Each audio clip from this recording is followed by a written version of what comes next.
자, 원 간섭기 부분 살펴보도록 하겠습니다. 먼저 원의 내정 간섭 살펴볼 텐데요. 여기서 내정이란 안의 정치라는 뜻을 가지고 있습니다. 안의 정치를 간섭했다라는 이야기겠죠. 그럼 어떤 기구를 통해서 간섭을 했냐면은 정동행성이란 기구를 통해서 간섭을 했습니다. 여기서 정동행성이란 원나라가 일본을 정벌하기 위해 설치한 기구였어요. 정동이 일본을 뜻하기도 하거든요. 그런데 둘 다 실패하지. 두 번의 원정이 다 실패를 합니다. 그때 이제 태풍 때문에 실패를 했다고 해서 일본이 그 태풍을 했다? 신풍! 가미카제라는 이름을 붙인다라고 이야기를 했습니다. 어쨌든 이 정동행성은 일본 원정이 실패한 이후에도 남아있어서 고려의 정치를 간섭하는 기구로 변하게 되죠. 그리고 원은 다로가치라고 하는 감독관을 보내기도 했습니다. 사사건건 간섭을 했다라고 하네요. 자, 감나라, 대추나라 하고 있는 그림이 보이죠? 자, 그리고 고려왕은 몽골의 공주와 혼인을 했어야 했습니다. 그래서 흔히 고려는 원의 사위나라라고 해서 원의 부마국이라고 불렸습니다. 충렬왕 때부터 공민왕 때까지 모두 다 원나라 공주하고 결혼을 했어요. 솔직히 그렇다면 고려 왕의 힘이 더 셌을까? 아니면 몽골 공주가 힘이 더 셌을까? 당연히 몽골 공주가 힘이 더 셌을 수밖에 없겠죠. 그러니까 자기 마음대로 정치를 할 수가 없는 거예요. 뭐 틈만 나면 몽골 공주가 자기 원나라한테 말할 거다라고 하니까 뭐 어떻게 할 수가 없는 거야. 그나마 그래도 유일하게 자신의 남편의 개혁을 지지하고 했었던 사람이 누구냐면 좀 이따 살펴보겠지만 공민왕의 부인이었던 노국공주, 원나라 공주죠. 몽골 공주인데 공민왕의 편을 엄청나게 들었다라고 합니다. 좀 이따 다시 이야기할게요. 그리고 영토 지배는 지도에도 나오다시피 쌍성 총간부를 가져갔어요. 여긴 직접 지배한 겁니다. 이 땅 쌍성 총간부, 동령부, 탐라 총간부는 직접 지배를 한 겁니다. 탐라 총간부는 현재 제주도죠. 여기를 직접 지배하고 나머지 지역은 직접 지배를 한 건 아니고 간섭만 했어요. 그래서 완전히 식민지라고는 볼 수가 없습니다. 그러니까 식민지는 고려가 식민지는 아니다 라고 할 수 있는 거죠. 다음 내용 살펴보겠습니다. 그 다음에 물자를 수탈을 했습니다.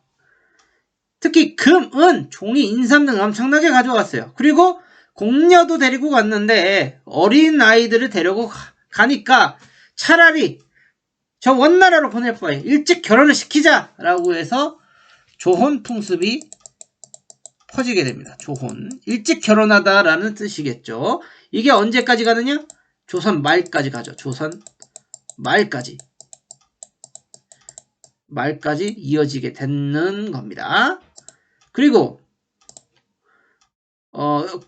그리고 이 공녀 중에 가장 대표적인 사람이 누구였냐면은 기황후라고 있는데 원나라의 기자오라고 하는 기자오라고 하는 사람의 딸이었어요. 자, 끌려갔는데 이때 원나라 순제 타완의 눈에 들어가지고 후궁 제1후궁이 되고 나중에는 제2황후, 그리고 나중에는 첫 번째 1황후까지 오르게 되는 사람입니다. 그리고 이 타완, 원순제와 기황후 사이에서 태어난 아유시리 다라가 나중에 황제가 되기도 하는데, 근데 어차피 솔직히 고려는 좋은 강점이 없었어요. 이 기황후의 오라비였던 기철이 공민왕 때 얼마나 폐해를 물렸는지 좀 이따 다시 한번 이야기할게요. 그리고 환관도 차출을 했습니다. 환관도. 그 다음에 응망을 설치해서 사냥용 매를 육성을 했습니다. 이때 원나라 같은 경우는 매를 굉장히 좋아했기 때문에 이 매를 육성해서 데리고 갔다라고 하네요. 고려 조선시대 매 사냥과 사육을 위해 두었던 관청인데 조선시대에도 있었습니다. 계속해서. 그리고 환관은 고려 조선시대 내 궁정에서 사역하는 내관으로 거세된 사람입니다. 이건 좀 환관이란 것만 알아두면 될 것 같아요. 그리고 왕실 용어가 격화됩니다.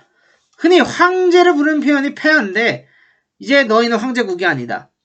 왕국이다. 제후국이다. 라고 하면서 왕을 부르는 호칭인 전하를 사용하게 했고, 그 다음에 태자는 이제 황제의 아들이죠. 태자 전하 뭐 이렇게 태자 마마 뭐 이렇게 부르잖아요. 그 태자의 표현을 못 쓰게 하고 세자를 쓰게 했고, 그리고 조종 못 쓰고 왕의 칭호를 붙이게 했습니다. 그리고 여기 이 내용 여기 보이죠? 왕의 계보표 보면은 충자를 다 붙이게 했습니다. 이게 충성할 충자입니다. 충정할 때까지는 충자를 썼어요. 이 그림 보이죠? 조와 종이 아닌 왕자를 붙였다. 그리고 이때 당시에는 몽골풍과 고려양이 유행을 하게 됩니다. 특히 몽골풍은 몽골의 풍습이 고려로 들어온 걸 의미하는데 가장 대표적인 게 뭐냐면은 변발이에요. 몽골식 머리. 여기 머리 이렇게 나오죠. 유목민족 특유의 머리 모양을 가지고 있었고 원간섭기 유행이라고 나오죠. 유행이라기보다 뭐 강제로 시킨 거긴 한데 어쨌든 국민한테 금지시킵니다.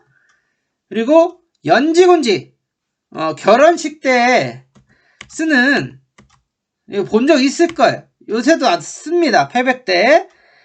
이게 이제 귀신을 쫓아낸다는 그런 의미를 가지고 있다라고 하는데 어쨌든 전통을 낼 때 사용됐던 연지곤지 이게 이제 조선시대도 계속해서 이렇게 사용이 되죠. 그리고 여기 위에 있는 게 바로 족두리입니다. 여기 이렇게 머리 위에 있는 거. 그 다음에 수라라고 하는 말이 들어오게 되는데 몽골어로 음식을 지칭하는 슐라에서 넘어오게 됐습니다. 그리고 소주도 들어옵니다. 물론 이때 소주는 오늘날의 희석식 소주가 아니라 중류식 소주예요. 중류식 소주.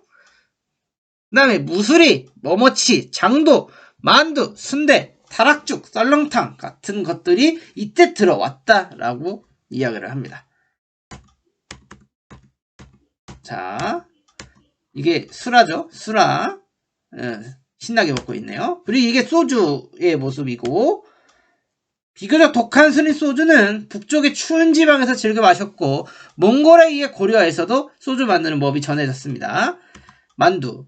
만두는 쌍화라고 불렸는데 만두를 뜻하는 몽골말을 한자로 적은 거야. 만두가 몽골에서 온 음식이기 때문이지. 근데 이게 몽골에서 온 만두도 있고 중국에서 넘어온 만두도 있고 우리식의 만두도 있는데 그러니까 어떻게 정확하게 이렇게 얘기를 할 수는 없을 것 같아요. 만두 같은 경우는. 다음에 순대, 타락죽. 이게 이제 나중에는 왕실의 보양식으로 사용이 됩니다. 굉장히 비싸. 그리고 이 우유랑 우기를 이렇게 끓이는 과정 중에서 찹쌀을 넣어가지고 이렇게 죽처럼 만드는 건데 이게 우유가 비쌌기 때문에 이것도 굉장히 비싼 음식 중에 하나였습니다. 왕만 먹을 수 있었을 거예요 아마. 그 다음에 고려양이 있습니다. 이 고려양 같은 경우는 고려의 풍습이 몽골이나 중국에 유행한 걸 고려양이라고 부릅니다.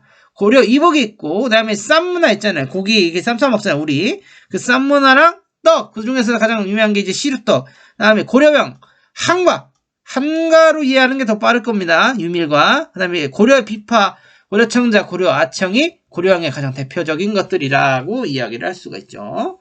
고려 이복, 고려 쌈문화 나오죠. 그 다음에 유밀가. 이게 이제 추석이나 설날 때 자주 봤을 겁니다. 근데 자주 먹는지는 모르겠지만 이게 고려 비파의 모습이죠. 이게 고려 청자. 아마 이게 제일 비싸고 값어치가 나갔을 거예요. 고려 청자 같은 경우가. 자, 어쨌든 이런 원간섭기 때에는 이런 여러가지 간섭을 받게 됩니다. 원나라에. 그 다음에 어떤 세력이 성장하고 있었냐면 친원 세력이라고 불렸던 건문세족이 성장을 하고 있었어요.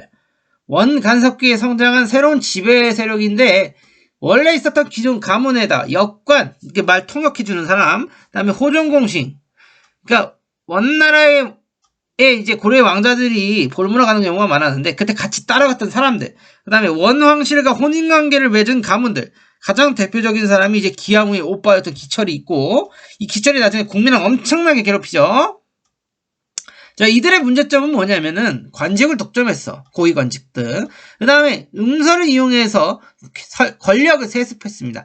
여기서 음서라는 것은 종 5품 이상의 고위관직의 자녀는 시험 없이 관리가 되는 제도였는데 얼마나 불공평합니까? 이걸 이용을 해서 계속해서 권력을 세습했고 그 다음에 그 권력을 이용해서 백성들의 토지도 강탈하는 경우가 많이 발생을 했죠. 그런 과정에서 이제 대농장을 확대했던 거고 그래서 건문세족은 항상 신진사대부의 견제 대상이고 비판의 대상이 되기도 했습니다. 그리고 내가 이제 그림 그려줬던 거, 표 그려줬던 거, 그거 다시 한번 자세히 한번 살펴보면 좋을 것 같아요. 권문세족의 행포. 내 동생이 원해 황후인데 누가 날 건드려? 권문세족은 불법으로 토지를 빼앗아 대농장을 소유하였으며 가난한 백성을 노비로 만들어 자신의 농장에서 일하게 했다라고 나와 있습니다.